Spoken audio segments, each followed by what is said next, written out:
I mean, Leenock shows us time and time again exactly how he can, exploit someone on the angles. And Uh-huh. even when he went for a relatively catastrophic trade, he still takes something from it because he's attacking elsewhere, which is he's never thinking on a one-dimensional field. He's always thinking on multiple dimensions.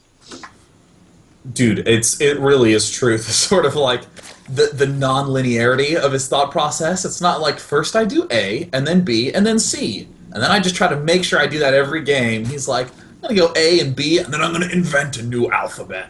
And you're like, whoa, you only use 2 letters of the 26, and you're already doing a new one, you're nuts. In the bottom right corner, the man who is known as the Leanoctopus, because we enjoy puns as a human species. It is a Leenock. Yep. And spawning up to the top left-hand corner here, as our Red Zerg going for a 10 pool. He goes by the name of Startale's Life. Love 10 pools on this map. I especially will love it if he follows it up with a swift guess. Yeah, that would be pretty awesome. Are you in favor of early Banes, or are you in favor of early Speed? Early speed all the way. I mean, with early speed, you can just apply so much pressure. No matter what your opponent does, he's definitely defending. Mm-hmm. That's true. That is very, very true. It's hard to defend against as well, especially if you're foregoing some kind of gas guys. It's like actually Leenock has been doing for a while in this series thus far. So maybe Life has been taking a little bit of a read on his opponent, and as such, might be able to, again, wiggle his way in there. I would love to see said wiggling. Oh no! Well, said wiggling. Wait. Are the same. Wait, really? No way. He's going for Baneling Nest? Oh, dude, that's like mega crazy. He like wants to end this game fast. Amazingly enough, Leenock, who has been going for specifically hatch first every single game, is not doing it this time. It's a pretty good position for him to be in that regard. And Lings with Banes to kick things off this early can be so annoying to deal with unless you have phenomenal control, like Leenock does. So there's all the potential in the world that he can actually hold this off, as he does now bring out a few Zerglings to help him out. And there's the morph. Is he morphing right under the Overlord? No, it looks like Leenock. Leenock now sees it. Uh-oh. Leenock's going to be able to take these out easily. Oh my god, immediately picks off one. And he did have to sacrifice a lot of his links to do so, though. So now we have one Baneling out on the map. This is weird.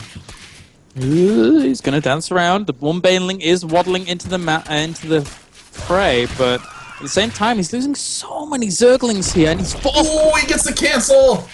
Very nicely done. And there's the Baneling, still charging in. It honestly could be an opportunity to deal a little bit more of the drone damage, but no, connects with 3 Zerglings. Good enough. Yep, he's looking for a little bit of room once again. So a few more Zerglings on the way, but with that Queen now out, he needs a considerable amount of Zerglings to contend with his opponent. Unfortunately for him, he can't waddle his Queen over to help here. So Leenock will have a nice defender's advantage whilst he tries to break his way out of this location. And he started a building, but then he cancelled it. I'm not sure what it was, actually. Well, either way, indecision is plaguing his soul in these tense times. I mean, we are seeing this spread out from Life. He is not ahead in Zergling speed. Much to my amazement, considering that is his seeming trademark goal as often as he possibly can. Just get the dang Ling speed out earlier. Leenock, I actually like his position a little bit better. He already has 2 Queens defensive spine. I mean, the unit count, I think, really just shows it all. The only thing that Life really has is more Lings, but soon enough it's going to be more drones, earlier speed. And Leenock with this, I mean, he's trying to get down to expand, but meanwhile we're going to have Starter Life go over to expand himself. So both players are actually expanding at relatively similar times here, but it's Life once again going to try and nibble away. Will he force cancel? Oh, yes, he does! And he gets it again! Wow, he's really being a jerk. But the unfortunate truth is that as great as all these cancels are, I mean, Life's own expansion hatchery is like a sliver of health ahead of Leenock's. I don't think Life really got a big gain out of this. Yeah, it's not a massive deal, but you know, every little counts, I guess, in this point in time. And for now, he's still just well, a few lings are on the way over here for Leenock, having a little bit of a look around. He tries to sneak a few in to do some scouting, wants to see exactly what his opponent's doing in terms of gas, and well, sees all he needs to see really. One guy on the first extractor, but now populated by 3 instantaneously after they leave. And back at home, he's just pretty much doing exactly the same. Nice, clean little strategy going down. Leenock's follow-up, totally coherent, logical. The second queen and the spinecrawler are a pretty big deal in terms of being able to get to the next step of your build order. The ability for them to pick off banelings without much worry is going to be tremendous for Leenock's just not only psychological state, I don't have to worry about banelings, but also with his build order. You're seeing him right away throw down a Roach Warren, kind of like a contingency Roach Warren. He could technically go for somewhat of a timing attack, sending 2 banelings right on up. Don't really like that play that much. I must admit, actually, now that you mentioned the Roach Warren, I'm a big fan of Roach Warren timings on this map. There's 2 things that I'm a huge fan of. One of them is the Roach Warren timing. The other one is the one base, hide a lot of Zerglings, then just go at the very beginning. But that's gone. So the Roach Warren timing on this map, I think, is really, really cool. We could see Leenock go for that. I would like to, actually, but still, both of these players... God, he is going for it. What a badass... Yeah, you know, like what you're saying about the timing, certainly it's small distance, and that's a big thing, but more importantly, Life, who just did this attack and didn't really get a big gain, is probably thinking, man, I really need to make up for this deficit in a different way. So very, very, very often players will really swiftly tech up to Spire, or really swiftly tech up to Lair in general. So it looks like Leenock is going to do the good old early Roach attack. Liking it a lot. Did that Zerg see anything, though? I don't think it did. The Roaches were well positioned to actually negate the vision from that. And right now, all he has to do, in essence, is, well, the problem is he doesn't have a layer, so he's not going to have Gliary Constitution, so he's going to get over there a little bit slower. But this could still do a bit of damage. They're very, very scary. This many Roaches at this point in time. Since the Roach Warren for Life is not done, and he's throwing down a ton of Desperation Spine Crawlers. Oh, but keep in mind, Roaches without speed are, like, embarrassingly slow. Yeah. So he's trying to make it over there as quickly as he can, but, I mean, the Banelings are really going to be the big key. Those can kill Zerglings, but also, too, pick off a lot of the in-production Spine Crawlers. It deals 80 damage per blast. And look at all those Banelings from Life crushing a lot of these Roaches with just a big Baneling burst. And Life, with just impeccable defense timing, looks like he is getting close to holding this off, but not after that huge swell of lings from Leenock. Where are the Banelings for Life? Those lings were the perfect choice at this point, but there are 11 Roaches now on the way. 8 Roaches and 6 Zerglings going down for Leenock, as well as +1 as the layer. So he's making the plans to actually transition off the back of this if it goes awry. But he's actually killing off quite a lot of drones. Killed off 3. Now they're going to mineral walk. He's not going to get too many more, as the Roaches are now there to aid, and he should be able to clean this up. Leenock really needs to kill off just a few more drones. I mean, Leenock has basically stayed even in this entire exchange. I mean, that wasn't a killing blow.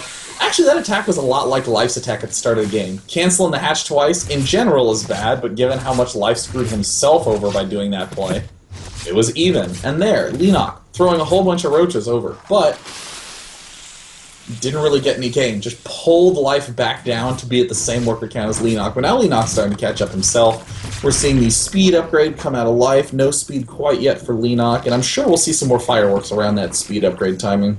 Yeah, you're right. There were a lot of parallels between those attacks. And with that, you know, actually Leenock, he's not giving up just yet. He's actually going for more attacks. But there's just too many Roaches for Life here. And again, with the reinforcement path as well, he has to know that this is not going to work.